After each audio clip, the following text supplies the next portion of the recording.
আসসালামু আলাইকুম। সব ভাইয়ারা আপুরা কেমন আছেন?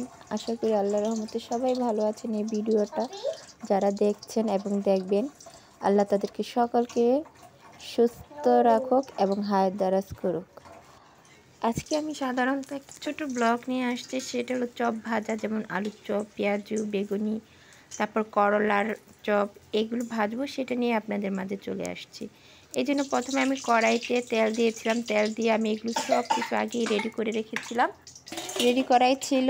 এখন আমার তেল গরম হয়ে গিয়েছিল, পরে আগে আলুর চপটা আমি ভেজে নিয়েছিলাম। এখন আমি বেসনের চপটা একটু একটু করে ভেজে নিব সবগুলো। এই তো একটা একটা করে কড়াইতে দেওয়া হচ্ছে। আর এটা ভাজাও শেষ প্রায়, কারণ বড় ভিডিও হয়ে যাবে আর সম্পূর্ণ দেখানো তো সম্ভব না। তারপরে এই যে বেগুনিটা ভাজবো, বেগুনিটাও ভেজে নিলাম। তারপর আমি একটু করলার চপ করে নিব। করলার চপটাকে প্রথম সিদ্ধ করে নিতে হবে, সিদ্ধ করে পানিটাকে ফেলে দিতে হবে। আর আমি সিদ্ধ করেছিলাম লবণ দিয়ে, তারপরে তো ভেষনে দিয়ে আমি জাস্ট ভেজে নিয়েছিলাম। আর এই তো বেগুনিটাও ভাজা শেষ। এবার পেঁয়াজুটা ভেজে নিব। পেঁয়াজটা একে একে সব দিয়ে দিলাম। পেঁয়াজু তো লবণ, পেঁয়াজ, হলুদের গুঁড়া, মরিচের গুঁড়া সব কিছু দিয়েছিলাম এবং কাঁচামরিচ কেটে ওগুলো মিক্সড করে যেভাবে তৈরি করে সেম ওভাবে করে এই তো ভাজাও শেষ হয়ে গেল প্রায়। এটাকে এবার তুলে নিয়েছি। তারপরে এবার দেখুন আমি করলাটাকে ভেজে নিব।